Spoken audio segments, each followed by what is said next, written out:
পুরোনো দিনের আসল ঘরোয়া স্বাদ কেমন ছিল জানতে চান? তাহলে দেখে নিন আমার দাদির হাতের কচু শাকের ঐতিহ্যবাহী রান্না, যা দিয়ে এক প্লেট ভাত মুহূর্তেই শেষ করা যাবে। টেস্টিকা 1.m ভিউজে আপনাকে আন্তরিক স্বাগতম। নতুন নতুন রান্নার আইডিয়া, টিপস এবং মজাদার রেসিপি পেতে সম্পূর্ণ ভিডিওটি দেখুন এবং আমাদের সঙ্গে থাকুন। কচু শাক রান্নার জন্য প্রথমে কচুগুলোকে ধুয়ে নিতে হবে।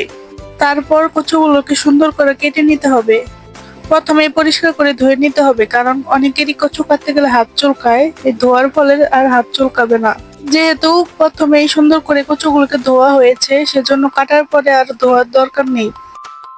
এখন কচুগুলোকে ভালোভাবে সেদ্ধ করে নিব। ভালোভাবে সেদ্ধ হওয়ার পর এখন কচুগুলো বাগারের জন্য একটি কড়াইয়ের মধ্যে তেল দেওয়া হয়েছে পরিমাণ মতো। তারপর দেওয়া হলো 1 কাপের মতো পেঁয়াজ কুচি এবং কাঁচামরিচ। ভাবে নেড়ে ছেড়ে পেঁয়াজগুলোকে লাল লাল করে ভেজে নিতে হবে। এখন দিতে হবে 1 টেবিল চামচের মতো গরম মশলা বাটা এবং কালো জিরা 1/2 চামচের মতো। এরপর দিব 2 টেবিল চামচের মতো আদা রসুন বাটা।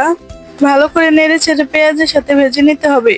এখন দিয়ে দিলাম 1.5 টেবিল চামচের মতো হলুদ মরিচের গুঁড়ো। মশলাটা কষানোর জন্য দিব সামান্য পরিমাণে পানি। এখন ভালোভাবে নেড়ে চেড়ে মশলাটাকে কষিয়ে নিতে হবে। তারপর দিয়ে দিলাম সেদ্ধ করে রাখা সেই কচুগুলো এখন ভালোভাবে নেড়ে চেড়ে মশলার সাথে রান্না করে নিতে হবে। যতক্ষণ কচু থেকে পানি না শুকাবে ততক্ষণ কচুগুলো রান্না করে নিতে হবে, কারণ পানি থাকলে দেখা যায় যে খাওয়ার পর অনেকের গলা চুলকায়।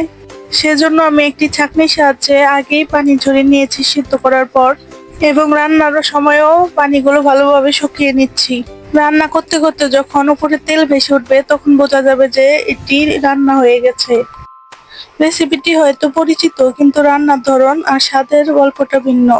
দাদির হাতের এই কচু শাকের রান্নার মাধ্যমে আমরা ধরে রাখতে চাই আমাদের ঘরোয়া ঐতিহ্যের আসল সৌন্দর্য। আপনি বাংলাদেশের কোন জেলা থেকে আমাদের ভিডিও দেখছেন সেটিও কমেন্টে লিখে জানাতে ভুলবেন না। নতুন নতুন সুস্বাদু রেসিপি পেতে টেস্টিকা 1.m ভিউজ চ্যানেলটি সাবস্ক্রাইব করুন।